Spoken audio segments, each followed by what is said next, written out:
We are here today with a very special guest. This is Hassan Ali Imam. He is a practitioner of the Islamic faith. He is also someone who works in counterterrorism and has stood for parliament in the UK. And it is such a pleasure to have him join us today and talk about the Islamic faith, Jewish-Islamic relations, and maybe clarify some of the misconceptions people might have. So thanks so much, first of all, for being here, Hassan, and look forward to a great conversation. Thank you very much indeed, Rabbi, and peace, salams, and shalom to you, to your family, and to everyone who's listening. I appreciate that. Thanks so much. So let's jump right in to some of the questions I think that some of our listeners sent in, Okay. and they're very much related to some of the ones that we had been talking about prior to meeting today. So let's talk about some of the misconceptions maybe that people in the West especially have about the Islamic faith. The unfortunate reality is a lot of people's familiarity is with radical Islam. When people think of the faith, they might think of things like September 11th. They might think of things like October 7th. What would you say would be some of the big misconceptions that people have, and help us to maybe understand a little bit better what's really going on in the Islamic world? Okay, Rabbi. Well, thank you very much indeed, and thanks for the question. I think, the majority of Muslims are peaceful, but the extremists are in a minority. But unfortunately, extremists have a very loud voice. And when they do partake in terrorism, and we've seen anti-Semitic attacks very recently in Manchester, the synagogues, people naturally fear Islam. They really do. And I think we Muslims as a community, we have to do more to curb extremism. And a case in point, you mentioned the October the 7th. Actually, let me just backtrack a little. So basically, I'm a British Bangladeshi Muslim residing in the UK. And as you said, I've stood for Parliament, and I have been involved with the government's Prevent strategy, which is a part of its counter-terrorism initiative, counter-extremism.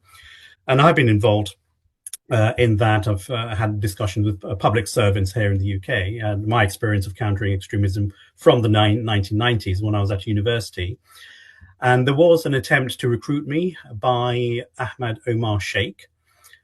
He was unfortunately involved with the murder of the Jewish-American journalist Daniel Pearl. And he did try to recruit me. We were contemporaries at university. He was a fantastic guy, brilliant, beautiful guy. And he ran a charity in Bosnia at that time when Muslims were being massacred by Serbians. And some Bosnian families did seek refuge in Israel, actually, and Israel did actually offer, give shelter. Not many people know that. So after his journey there, he was so disillusioned with what was happening, the lack of intervention by Muslim countries, that he thought, he can do something. He was going to join the Mujahideen, and unfortunately, that led to terrorism. So I understood his recruitment tactics. So that was one of my early encounters with counter extremism. And come the 9/11 attacks, huge fear after the attacks, and obviously the conspiracy theories that Jews were behind this, or 4,000 Jews didn't turn up for work in 9/11 attacks. All these rubbish conspiracy theories, which is gaining ground, unfortunately. So I think right. These are conspiracy theories that came up right after September 11th, and now like the cycle is repeating itself. I know that the code word is like dancing Israelis, as if there were this group that saw it happen, and that they had foreknowledge of it, and they didn't warn the United States, so that they're obviously behind it. What do you say to something like that, by the way? Yeah, there are various conspiracy theories around. I mean, those dancing Israelis, they did actually explain what they were doing. It clearly wasn't expecting an attack. And the problem with conspiracy theories is there are so many different versions, and some of them are contradictory. So you have Steve Jones, who was a professor at Brigham Young University, who said, "Oh, it was an internal inside job because there was evidence of thermite explosion because there was some lava coming out. But then there was another conspiracy theory, a counter to that, by Professor Judy Wood, who says actually there was a directed energy weapon that was being used at that time because the towers were not collapsing; they were turning into dust, dustification, because of this new directed energy weapon. The problem is there might be professors, but whenever anyone makes a claim, they have to go through a peer review process, and they would have failed the process. And these are the contradictions there. And coming to the, and I delivered speeches at our Conservative Party conferences just after 9/11 attacks. I went there in November, actually, to New York to offer support for the Americans in my own capacity. But during the Conservative Party conference, I condemned terrorism, Al-Qaeda. And coming to the October 7th attack, yeah, that was an absolute disaster. And when I looked at the various interviews on mainstream media by pro-Palestinian and pro-Israeli advocates, I was really disappointed with the level of animosity, clickbaiting. So they would shout, and especially missed opportunities. When I looked at you probably watched the debate between Mohammed Hijab and Alan Dershowitz, and also with Rabbi Shmuley Botiek on Piers Morgan's show, and it was an absolute disaster. There could have been opportunities there to build bridges between Jews and Muslims so that peace can prevail and no more innocent Gazan lives and innocent Israeli lives being lost. But that was complete. So there, unfortunately, a lot of the Muslim people, they ended up shouting, and pro-Palestinians ended up shouting. They got the clicks, brilliant. They got the fame. Right. Peacemaking doesn't make for good television, usually. And that's what the other rabbi said. Rabbi Jacobson last year. Rabbi Shimon Jacobson, he said exactly the same thing. These do not make TV. And I was really disappointed because we had a really good dialogue, which we're going to have now. But it's not going to gain traction because there's no clicks. It's not controversial enough. It'll be in the ether for those that wish to educate themselves. No, absolutely. And I don't know if you did read my letter. It was an open letter to Hamas. Yes. And they went completely against the Islamic principles. Now, what a lot of critics of Islam will say, and especially the Christian apologists, is that they're just following the Quran, about chapter 9, verse 5, killing unbelievers. They'll quote verses out of context and apply this to everywhere. And this is what driving Muslim terrorism, which it isn't, and it is quite difficult. And when you have cases like the Manchester, attacks on Jews at a synagogue, and the rape gangs, unfortunately, where a lot of the gangs are Muslims from Pakistan here in the UK, it just compounds the fear that they have, and so we have to do more work to allay those fears. And during our discussion, Rabbi, I'd like to share why anti-Semitism is actually against Islam, totally against Islam, which some extremist Muslims will probably won't realize. And a lot of your Jewish listeners probably never heard this before because they've never had Muslims on that mainstream media.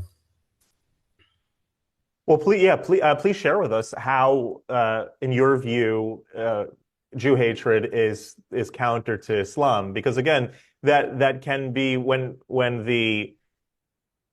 many terrorist groups are fighting not only Israel, the country, but there's essentially a threat worldwide from various groups that call themselves Islamic. It's not just it happens to be like if a Jewish person does a crime or a Christian person does a crime, their religion is not held accountable unless they're doing it in the name of their religion. Like if somebody goes and slaughters a bunch of people in the name of Jesus, or slaughters a bunch of people in the name of God, or in the name because they learned that in the Torah, and they say that that's where they're getting it from, then the discussion comes into question. So in Islam, obviously, I know, and any sane person knows, that the vast majority of people that practice Islam are not extremists. But why is it that there are at least moderately large swaths of people again, even if statistically it's a small percentage, 10% of 2 billion people in the world is still That's right. 200 million people. Yeah. That's a lot of people, and Oh, so absolutely. it's a minority, but when you talk about the scale of it, that's 200 million people that's the size of a country. And Mm, so mm, that's a powerful force that is promoting ideas that are bad for planet Earth. And so the only reason it yeah. comes into question is not because of the Islamic faith per se, it's that these people are doing it in the name of Islam. And that's their Yeah. stated goal. So I would be more than happy if you could sort of break this down for us a little bit and teach us how Jew hatred, Christian hatred is against the Islamic faith, which I assumed that it is for those that are Mm. observing it peacefully. And where do these extremists sort of go wrong? And then perhaps we could talk about what we can do from here, like how to either bring them back or if there's anything that in the Muslim world can be done.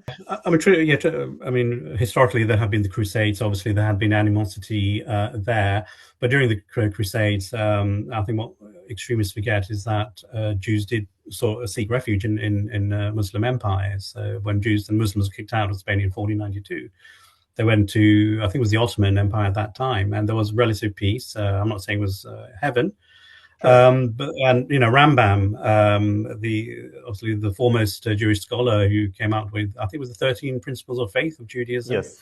and the Yes. 613 mitzvahs. He was a physician of the Muslim hero of the Yes. Crusades, Saladin, and there was so much cooperation. And we have to get back to that. I think it was after the creation of Israel in 1948 that things started to go pear shaped, and Jews were kicked out of Arab lands, unfortunately, and that's part of ethnic cleansing that shouldn't have happened. Um, Well, so you had the Hebron massacre and other incidents that yeah, were before 48 and things like yeah, that. yeah, But I certainly agree that we should be more like it was in the olden days where you had large periods of time where Jews and Muslims were yeah. working No, together. absolutely, absolutely. So I've drawn up a list here why anti-Semitism is anathema. I know some critics do quote the verse or the hadith, the saying of the prophet about the end times where Jews and Muslims will fight, and there'll be a stone that says, "A Jew behind me, come and kill him." That's always often quoted, Sure. and so I'll address that. But basically, so I mentioned Saladin and Rambam and Umar, the second caliph of Islam after Muhammad. When he conquered Jerusalem, he asked the question, "Where are the Jews?" Okay, and why would he ask that question? Because he was expecting Jews to be there. Why was he expecting Jews to be there? Because traditionally they have a connection to the Holy Land. They have a connection. Where did that connection come from? Well, according to the Torah, Tanakh, and according to the Quran, God actually told them to dwell in the land. There is an explicit verse in the Quran which says that. Um, so the concept of the chosen people is there in Quran chapter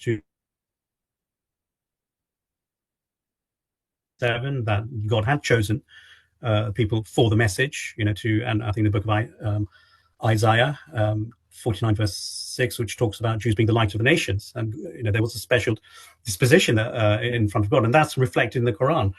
And talking about the covenant in chapter 2 verse 40, and chapter 5 verse 20 talks about the Jewish nation had kings that were given to them, and there were things that were given to this nation that were not given to other nations. So it's a favored nation, and these will be probably the least quoted verses in the Quran today by extremists. So it is clear cut, and also um, lots of Jewish names are in the Quran that Muslims have adopted, like Solomon, Suleiman, Daud, Yes. David, Moses, Musa, so on, Hannah.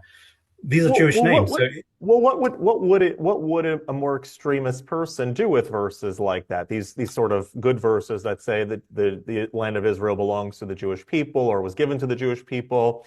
Um, what would that they have a certain chosen status or a status given by God?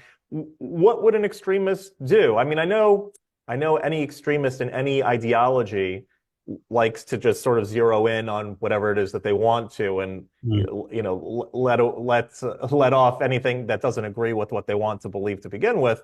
But Yeah. I mean, they have the Quran. Like, what they just reject those different passages? I don't know. I mean, that's the question I'd like to ask them. What what are your views about this? I certainly would like to ask them. And this is something that probably, I don't know if you knew this, but your Jewish audience probably did not know this, that the 10th of Muharram, Islamic month, is recommended by the Prophet to fast. Why? Just as I think the 10th of Nisan in the Jewish calendar is important. To commemorate the freeing of the Jews from Pharaoh, and Muslims were recommended to fast by the Prophet to acknowledge that, to commemorate that. I wonder what Muslim extremists will do about that when Muslims do fast under the prophetic guidance, especially to those who killed those people in the synagogue, the Jews, the Manchester synagogue, Right, or right. to those Muslims who are fasting. And I can guarantee you, not many Jews knew this, and probably I wonder how many Muslims knew this. And it's partly our fault because we've been, some of our Dawah people, invitation to Islam, they've been on the mainstream media, but they did not share these things, which is, I think, a dereliction of duty. Okay, there's gems that could have united Jews and Muslims and stopped the war, stopped the killing. And also, the Prophet had Jewish wives. So really, with those verses, which what will the extremists do with the verses? That's the question I have for them as well. They have to throw them out, or they could possibly say that, well, that's historical. It's all in the past. Well, when the Quran was revealed, it did remind the Jewish community about the chosen nature, being a favored nation. So he talks about that positively. And yes, there are verses where it talks about the punishment of the Jewish nation, where they've disobeyed God. And that's not just an Islamic thing. It's in the Tanakh as well, isn't it? That if you disobey God, then there is punishment. So it's only in that context it's there. And the Hamas Charter 1987, it had that hadith, unfortunately misquoted. Well, it quoted it correctly, but it misused it, actually, the end days when the stone will say, "There's a Jew behind me, come and kill him." It's not a prescription for murdering Jews. It's just a state of war that may take place between Jews and Muslims. But in a state of war, there are strict limits on what can be done. So targeting innocent people is not allowed. That is clear cut. And what will unite Jews, Muslims, and possibly Christians, our Christian brothers and sisters, going forward, would be the Moshiach when he comes, right? We believe Messiah, Masih. The identity is slightly different, but that doesn't matter because Muslims and Christians believe in Jesus, and Jewish brothers believe in the Moshiach, the first coming of Moshiach. The identity does not matter. What is important, whoever he is, he's going to be Jewish. Muslims are obliged to follow the Jewish Moshiach when he comes, right? Whoever this is. And I'm hoping that, Jews, Christian, Muslims will recognize him. And I did tell a Muslim extremist, so what would you do in that circumstance? Yeah, we are obliged to follow the Moshiach who is Jewish. What would you do then? Either you follow him. If you're anti-Semitic, then you won't follow him. You'll be following the Dajjal, the Antichrist. Okay, so what would you do? That is, I think, that's a tough question for an extremist. Well, exactly. So I know Muslims believe that Jesus is the Messiah. It's a different version than it is in Christianity. Christianity, messianic figure takes on sort of the form of a deity. He's part of the Godhead. I know in Islam that's not the case. That Jesus is more like a man, a human being, flesh and blood. But in your faith, he is the Messiah that is being awaited by the Islamic world. And what is his role in the end days? This Messiah figure, is it Jesus for you? It's just Jesus, but the Moshiach Masih will rule the world, basically implement God's laws. So I think Christians, Jews, and Muslims agree on that. Maybe you can give the Jewish understanding of it, but from a Christian understanding, I think in Revelation 2:27, the Messiah, when he comes back, or when he comes, he will Yeah. rule with an iron rod. There'll be one interpretation by a Baptist minister, David Pawson, was that there'll be no democracies, no parliaments. It will be God's laws that'll be implemented, and it'll be inflexible but irresistible. That's what he said in his book. So it's, I don't know, it could be that scenario, but whatever the scenario, God's laws will be implemented. He will be the king of the world, and everyone is obliged to follow the Moshiach. And he'll bring peace as well to the world. So that's where we have some commonality. There is Well, another that's a figure. good thing to unite around. Mashiach is definitely a good thing to it would be to everyone's benefit if we could put aside the details of the theology for a moment Yeah, and say, look, we all yeah. agree that a Jewish Messiah is coming at some point, God willing, in the near future. We all agree with that. And we agree that it's going to implement a time of peace worldwide. So why don't Mm, we, as good children of Abraham, why don't we all just sort of implementing that and living in peace together?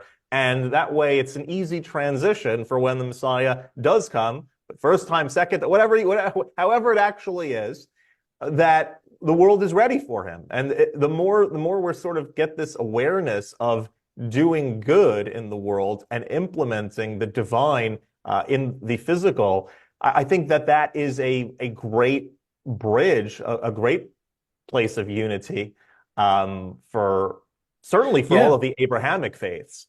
Oh, absolutely. I think in this war here, Abraham has been here. Yes, there've been innocent Gazans who've been killed, and I know the IDF. There's been a lot of criticism for that, and also in that letter, I've blamed Hamas as well for opening the door of hell because they knew what was going to happen when they attacked Israeli civilians. But Abraham has been a casualty because religion hasn't been a factor here. Either it's secularism, so I know a lot of Jews are secular in Israel, and in terms of the Muslim, the political parties, either the very secular or the very extreme, like Hamas. Um, Right. Well, but uh, the one thing that there seems to be some agreement with, even if it's some, so one thing that I've noticed is that you shared with us a few minutes ago that in Islam there is a teaching that the Jewish people do have a unique status and that the Jewish people were given the land of Israel. So the question is, it seems that one unifying force in the Middle East right now is that unless they're a part of the Abraham Accords, they haven't yet accepted this idea of Jews living in like that should be a Jewish state in the Islamic mm, world in the Middle East. And my mm. question would be if you could share with us maybe why that is. Is that purely political reasons? Is that rooted in any strand of Islamic faith? Where is this sort of unified idea coming from? Because you find it from Sunni countries, from Shia countries that are not ready to accept the idea of a Jewish presence in that region. Yeah, I think I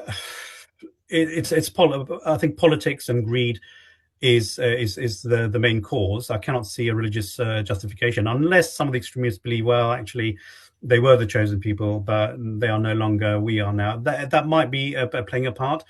But Is if that a the mainstream existence of this, belief that they were, and that, but and then uh, what is the exact? Is it that the Jews were chosen, and then sort of like a what you would compare in Christianity to sort of supersessionist that the Jews were, but now we're the new show in town, or is it the Jews were and are, but we also have been grafted into this covenant, or is it like they have their own covenant and it's good. We have a different one and it's good. Like what is like the I would call it the mainstream belief in Islam.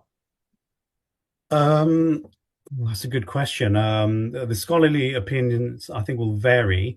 Um, I know in Christianity, like in Paul in Galatians 3:16, when he interpreted the verse in the Torah in Genesis 16:12, I believe, that the seed of Abraham will inherit the land. His interpretation is because the seed is in singular, therefore it's only one man, therefore it's Jesus, therefore Christianity. But by the time the Quran came, and it does talk about the link it to Christianity, it linked it to the Jews. God giving the Jews a covenant, and then it's the turn of the Jews to return the favor and fulfill the covenant with the Creator. But it doesn't actually explicitly say that, oh, Muslims are now the chosen people. The concept of chosen people is not there. It is actually linked to the Jewish community. So to answer your question, I don't know how prevalent in the Sunni world, at least, because I'm from a Sunni background, whether Jews can be regarded now as a chosen, but in the Quran, chapter 17, verse 104, some scholars are starting to say what the verses actually teach there, that the Jews will gather again for the second time, and it will be a test for them. And God is actually forgiving, and they will have the upper hand. So I think the reason why they're saying it's relevant today now is because clearly this is the second time, the second return. The state of Israel is created, the Jews have come back, and they clearly do have the upper hand in many militarily, technologically, etc. So it does say that it is a test. The concept of the chosen people is, I think, still there. But like every nation, we all tested. Whilst the Jews, I think, have been favored today, and many other nations, if we look at the state of the Muslim world, we're certainly not favored today. When we look at the level of extremism, the disunity, we were at one stage, but no longer. But I think the coming of the Moshiach is going to be the uniting factor. Abraham is going to be the uniting factor. What would Abraham want us to do? The sons of Ishmael and Isaac, what would they want us to do as Jews and Muslims and Christians? To fight or to live in peace? It will be to live in peace. So I hope I've answered that particular well, right, question. and I'm very much for the idea of living in peace, and very much for the idea that one area that we could unite around is building the world towards Mashiach. I mean, like, he's going to come whether we like it or not, whether we're ready or not. We might as well create a world that is what we could call a Messiah ready by implementing good deeds, by implementing peace. I think that is a great place of unity. I wonder if you can address a little bit, and we had talked about this before as well, this phenomenon that we see where nowadays, from like a political vantage point, you have the radical Islamic world somehow uniting with the radical left, which, as far as like a value system or just a general perspective, would not be the bedfellows I would assume would go together. They very much believe very different things about women's rights, about LGBTQ, about really everything under the sun. Where do you see this coming from, and where do you see it going? Like, how long can this last? I don't have a clue. I've always had, because I'm a conservative myself, and I've published 3 books, but one of them is this one, if I may plug it. It's called United States of Anger. Okay. Why Linda Sarsaw's rage and far left violence kind of move mountains. Thoughts of a British Muslim conservative. So it was a response directly to her and those Muslim activists who has sided with the left, with Marxists, progressives, far left. And it is absolutely, as you said, it is absolute anathema. If we talk about cultural values, religious values, we're at opposite ends. The only uniting factor for them is Palestine. I don't understand. I mean, so for example, let's take abortion. So I think my understanding, Rabbi, of the Jewish understanding is you're pro-life. Islam is definitely pro-life. The Quran explicitly forbids the killing of children, yet, and the far left progressive feminists are pro-abortion, yet Muslims have allied, or the activists have allied with the far left, which is absolute anathema. We should have been on the forefront of the pro-life movement, but it is actually our Christian brothers and sisters, Christian sisters who are at the forefront in the March for Life. Absolute contradiction here. And also, October 7th attacks, I think we had the pro-Palestine marches, the left and some extreme Muslims protesting. They probably wanted all of Palestine, I think, and I think there's some anti-Semitism in that. Wanted to talk about anti-Zionism, I think there's some anti-Semitism there. Muslims know that there are strict conditions on targeting civilians. You can't do that. But those who are Marxists, who are on the far left, they don't have a problem because it's a revolution by any means necessary. And a case in point, Rabbi, is at a university, I think about 15 years ago, I attended a meeting where two Palestinian activists were there. Leila Ahmed, I don't know if you've heard of her. She was a terrorist, Palestinian terrorist in the 1960s. And Ghada Karmi, who's a very well-known Palestinian advocate. And I told them, look, the 9/11 attacks was complete anathema to Islam, killing innocent people. One socialist guy stood up and said, well, the weapon of a poor man is totally different to the weapons of a rich man. Okay, I mean, since when Osama bin Laden was poor, I don't know. But he had a round of applause from the Muslim audience. And I thought, hang on a minute. So you've been brainwashed by the socialist Marxist narrative of by any means necessary, getting about the restrictions that we have during warfare. So that was my sort of engagement there and then. So yeah, it's been. I think to answer your other question, we have to move forward and get these discussions out there so that a lot of Muslims or extremists can be educated. The Christian nationalists, I think I'm seeing an anti-Islam narrative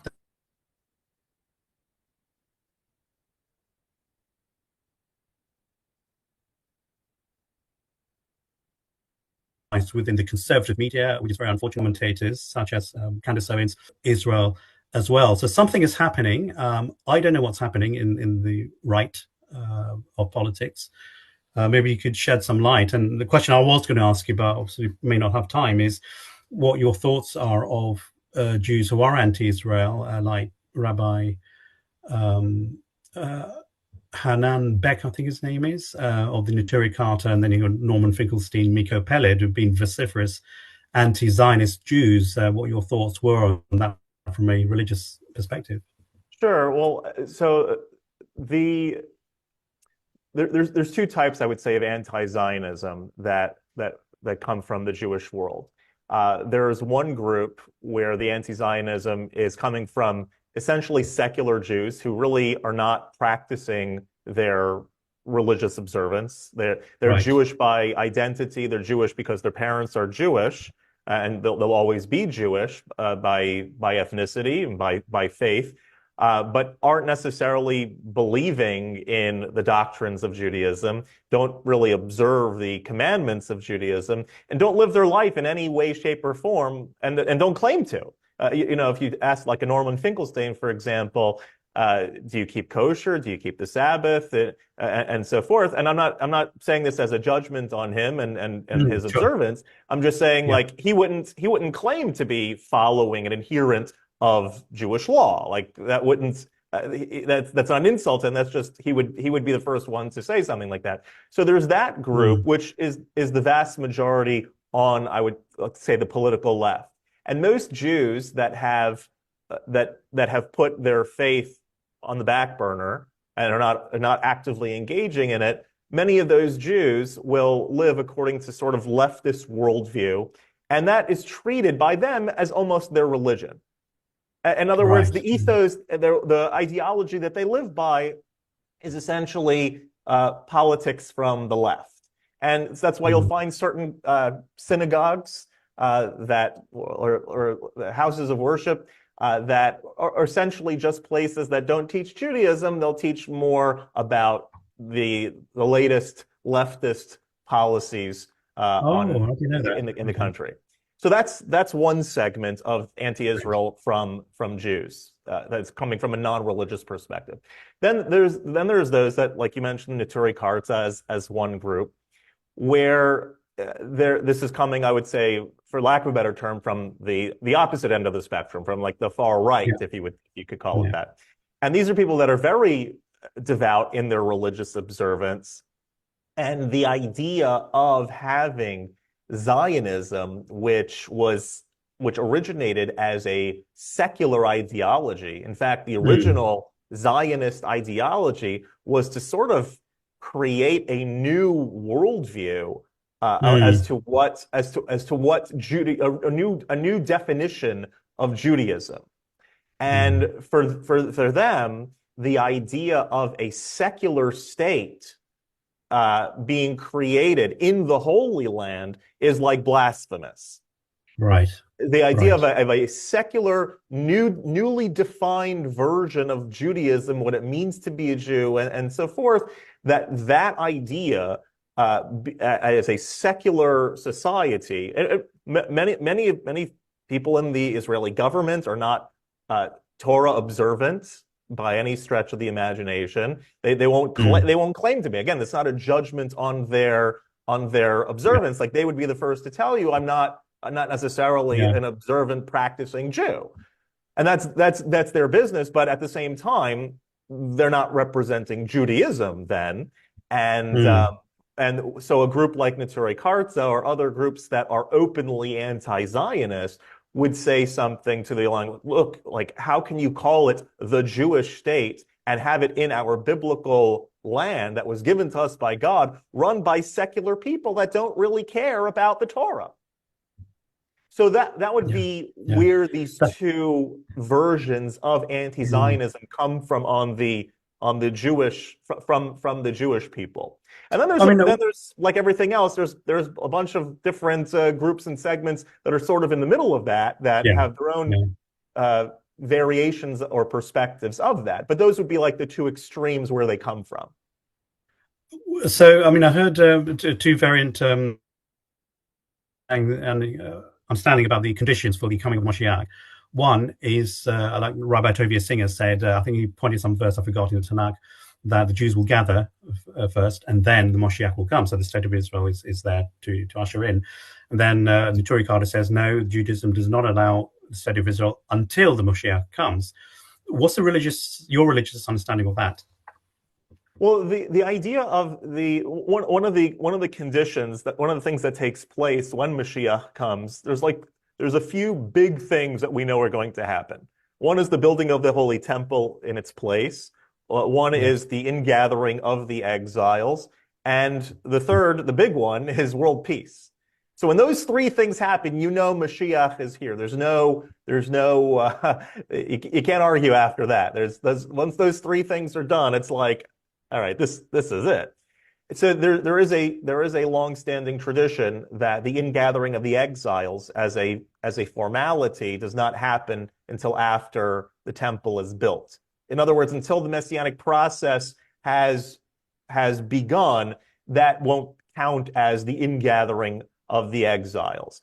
Right. That doesn't even if lots of people are moving to Israel, that doesn't turn it into the theological concept of ingathering of the exiles.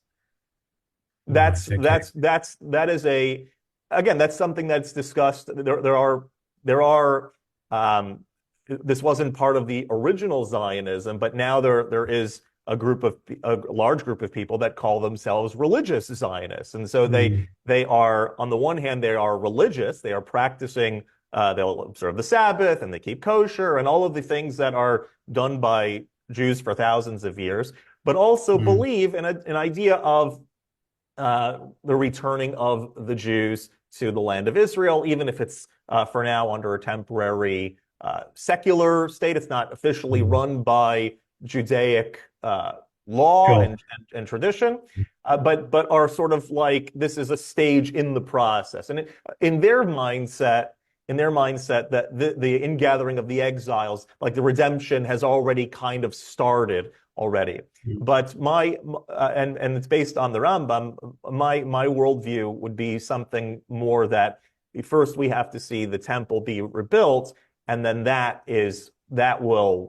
that's when the official theological ingathering of the exiles begins. So I wouldn't be one to say that the redemption is already taking place in a formal sense. I think the stage Yeah. is being set. I think a lot of people from a lot of different faith traditions can kind of get a sense that there's big stuff happening right now. Yeah. Like, Yeah.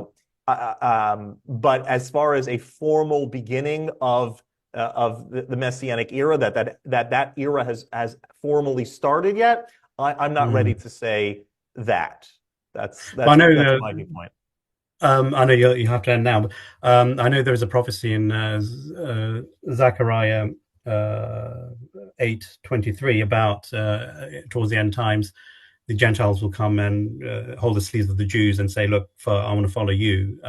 So I'm aware that that is part of the prophecy as well. But we pray that we Muslims, Jews, Christians, and people of other faiths or no faith unite under the Moshiach. And one final thing I'd like to say, Rabbi, is that one other thing I do remind extremists who are very anti-Israel is that Israel is light years ahead of its European and American counterparts in how they view Sharia. So when we mention the term Sharia guidance, Islamic law, all hell breaks loose in America, in Europe, and that's where a lot of the anti-Islam sentiments are coming through from the far right. In the UK, 5% are Muslims of the population, but all hell breaks loose when you have a or 1.5% population of Muslims in America, then you have Muslim mayor, all hell breaks loose. But in Israel, 18% of the population are Muslims, Israeli Muslims. So there are 9 Sharia courts already, alongside the halakha courts and the secular courts. No one, as far as I know, no Jew in Israel, not even the most extreme Jews, such as Daniela Weiss, a cabinet minister, I think says crazy things. Not even they say, "Oh, look, there's an Islamic takeover coming." That's 18% of Israeli Muslims. No one is saying that, and they respect the Sharia courts for the Israeli Muslims to cater for that, for the internal laws there are. Look, that's why I say they're light years ahead. But the moment you mention Sharia, that's it. You want to ban it. There's an Islamic takeover, etc. So that's an example I do give to the extremists to actually, let's take a step back. And yes, there are problems in Gaza, etc. But there are good things that are happening. We should build on those good things. Certainly. And I would venture to say that in the Middle East, there's probably no better place that a Muslim can live and observe their faith and freedom and live freely than in Israel. Ironic enough as it may seem to some of the extremists or what people may have consumed in Western media, probably the best place, or certainly one of the best places and freest places to live as a Muslim in the Middle East is Israel. You're not going to have a better life in Afghanistan, living as certainly as a woman, or like it is. It's ironic to some people to hear that because of the way that Western media is, but that is the reality. The ex-Prime Minister Rishi Sunak was a couple of years ago. I went to Mecca and Medina for the Umrah, the minor pilgrimage. When I was in Medina, I heard that Rishi Sunak had visited Riyadh in Saudi Arabia, and I immediately messaged the Prime Minister and his aide and his wife, tell Prince MBS, Mohammed bin Salman, to recognize the state of Israel immediately, because I had prayed before that is the land of the prophet reaches out to the land of the prophets in Abrahamic Brotherhood. Obviously, I don't know if you did pass on the message to MBS, but that is the key. It's uniting upon Abrahamic Brotherhood. And Saudi Arabia, I think, was about to recognize the state of Israel. And that was scuppered up, unfortunately, by Hamas, and a lot of killing has taken place. And then I couldn't sleep when I saw pictures of Gazan babies dying, obviously the horrendous attacks on the Israeli civilians. It did not need to happen. East could have broken through. It certainly didn't need to happen. And God willing, we're going to see. Some good growth and good peace break out. I'm also positively inclined. I saw the Ben Salam from Saudi Arabia was just recently with President Trump in the White House talking about the potential for the Abraham Accords, and it seems like, from the discussion, it seems like it's a matter of time. It seems like the interest is there, that the utility for both people is there. It's just a matter of time until it actually comes together. I'm hoping for it to come obviously sooner than later. Yes. I think we all are. That like, Abraham Yeah, records that exactly. growing to Saudi Arabia would be a huge game Oh, yeah, changer in the Middle absolutely. East, because Saudi Inshallah, I hope. Arabia Yeah, would completely shift the vibe of the entire yeah, Middle East, and their looking towards Israel and towards Jews, I think, as yeah. a whole. Yeah, and I think I mean Hamas. I don't want to see them play any part in future, but not many people know this. There is a version 2 of their charter, which was published in 2017, that seemed to be a bit more conciliatory. They did away with all that anti-Semitic rant in the version 1 of the charter, but in clause 21, I think it makes accommodation for the state of Israel. It talks about the 1967 borders, and indirectly, I think it recognizes a two-state solution.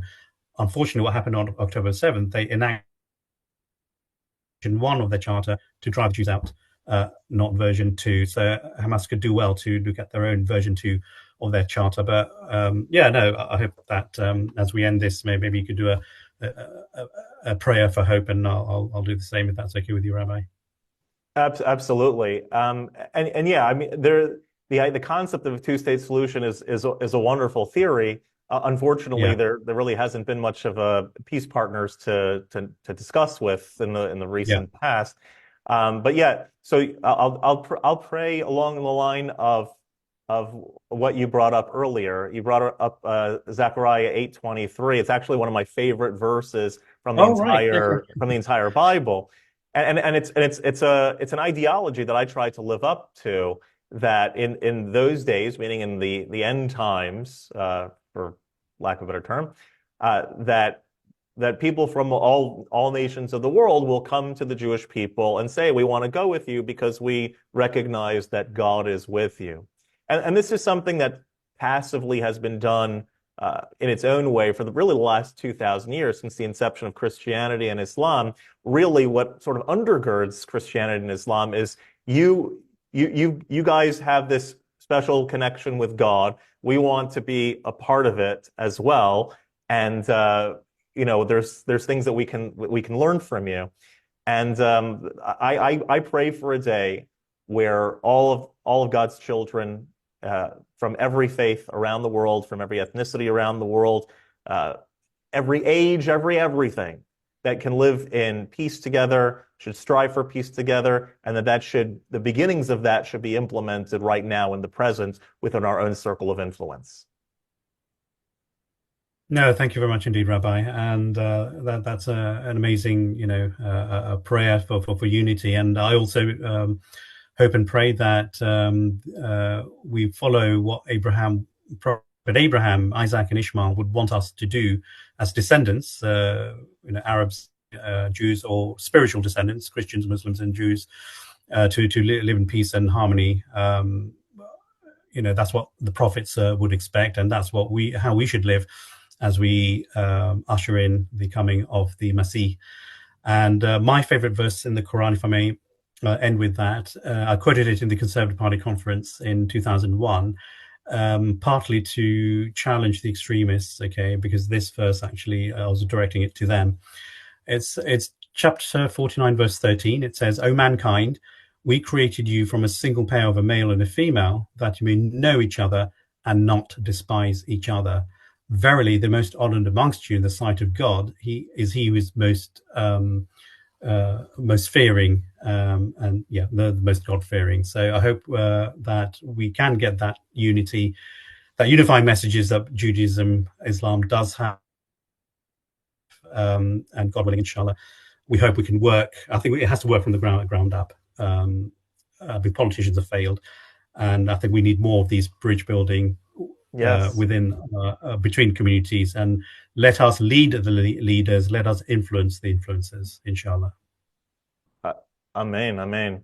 Yeah, it all starts with our circle of influence, whoever's in our lives or in our circles, to build those bridges, and that those circles, if everyone is building bridges and working with their own circle, that becomes quite a mighty circle affecting the entire world. So yes, God willing, there'll be some good ripple effects that come out of this discussion and other discussions like it, building bridges amongst people to work and live together in a happy, peaceful, and God-centered way. And thank you again, Hassan, for coming out and talking with us today. And God willing, maybe we'll do this again sometime in the near future. Let's do that. Thank you, Rabbi, and peace, blessings, and shalom to all your listeners and your family, etc. So we'll see you again soon. Thank you so much.